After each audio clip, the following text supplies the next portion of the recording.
सरकार के दावे और जमीन पर चल रहे काम में कितना बड़ा अंतर होता है, उसका एक उदाहरण है पूर्व मुख्यमंत्री और मौजूदा समय में सरकार चलाने वालों में सबसे महत्वपूर्ण चेहरों में से एक जीतन राम मांझी के स्वास्थ्य क्षेत्र में स्वास्थ्य व्यवस्था की।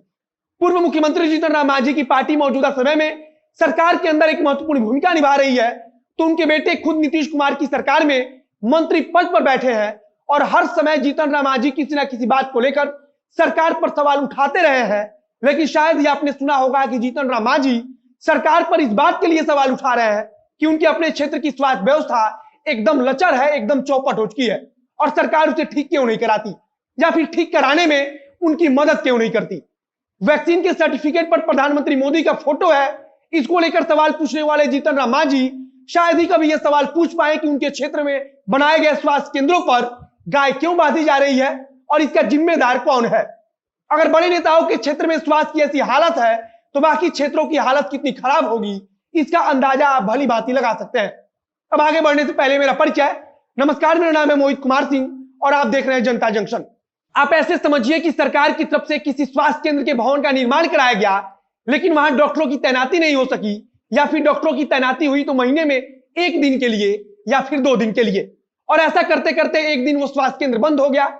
कुछ दिन तक बंद रहने के बाद स्वास्थ्य केंद्र का भवन जर्जर हालत में पहुंच जाता है क्योंकि उसका देखरेख नहीं हो सका। अब इसके बाद वहां आसपास के लोगों ने उस आपदा में अवसर ढूंढ लिया। हमारे प्रधानमंत्री जी तो खुद बोलते हैं कि आपदा में अवसर ढूंढना चाहिए। लोगों ने स्वास्थ्य केंद्र के उस बंद पड़े भवन में अवसर देखते हुए पशुओं को बांधना शुरू कर दिया और फिर धीरे धीरे उसका चारा भी वहीं रखा जाता है और इस प्रकार लोग आपदा को अवसर में बदल देते हैं। कितनी शानदार बात है कि लोग प्रधानमंत्री की बातों को इतनी गंभीरता से ले रहे हैं और सरकार भी पहले उन्हें आपदा देती है और फिर उन्हें मौका देती है कि इसे अवसर में तब्दील कर लीजिए। सरकार कह सकती है कि अगर हमने स्वास्थ्य केंद्रों को बंद ही ना किया होता तो आप अपने इस टैलेंट को कहां दिखाते, कैसे किसी स्वास्थ्य केंद्र को गौशाला बना दिया जाता। अब इस तस्वीर को देखिए, यह तस्वीर पूर्व मुख्यमंत्री जीतन राम मांझी के विधानसभा क्षेत्र इमामगंज की है। अपने मन में किसी प्रकार का कंफ्यूजन पैदा मत कीजिएगा, यह कोई गौशाला का भवन नहीं बल्कि वहां का एपीएचसी है, जिसके भरोसे लोगों का इलाज होना था। वहां गायों को चारा खिलाया जा रहा है। वैसे अब और कौन कितने अच्छे दिन चाहिए। यहां तो सरकार खुद भवन बनवाकर आपको दे रही है कि इसमें अपने पशुओं को बांधिए, उसका चारा रखिए, उसे खिलाइए। हमारे ख्याल से ऐसे जितने भी सामुदायिक स्वास्थ्य केंद्र हैं जहां गायों को बांधा जा रहा है, उसका नाम बदलकर सामुदायिक गौशाला कर देना चाहिए। कम से कम सरकार की उपलब्धियों में एक और नाम तो जुड़ जाएगा। जीतन राम मांझी के क्षेत्र से जो तस्वीर सामने आई है वह कादिरपुर गांव की है। गांव के लोगों का कहना है कि छोटी सी बीमारी के इलाज के लिए हमें 18 किलोमीटर दूर जाना पड़ता है। गांव के लोगों ने एक निजी चैनल से बातचीत के दौरान बताया कि जब कभी भवन ठीक ठाक स्थिति में था तो कभी कभी एएनएम आ जाती थी, लेकिन भवन 4 साल पहले क्षतिग्रस्त हो गया, जिसके बाद से ना सरकार ने बनवाया और ना कभी कोई एएनएम आती है। ग्रामीणों ने कहा कि महीने में 2 महीने पर कभी कभार अगर एएनएम आ भी जाती हैं तो गांव वालों के घर में ही बैठकर अपना काम करती हैं और फिर चली जाती हैं।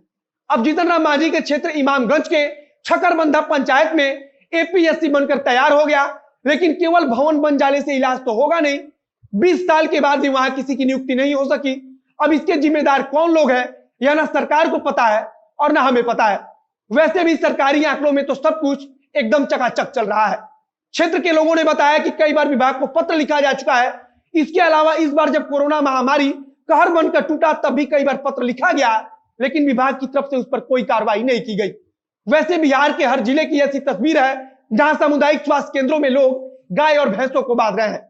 खैर, सुशासन की सरकार है और अब कुछ दिन का इंतजार कीजिए, फिर बाढ़ वाली तस्वीरें आप तक पहुंचनी शुरू हो जाएंगी। वीडियो को शेयर कीजिए, अगर फेसबुक पर देख रहे हैं तो पेज को लाइक कीजिए और अगर यूट्यूब पर देख रहे हैं तो चैनल को सब्सक्राइब कीजिए। मिलते हैं फिर बहुत जल्द अगले वीडियो में। कैमरे के पीछे खड़े हैं कि शर्मा और मैं मोहित कुमार सिंह। धन्यवाद।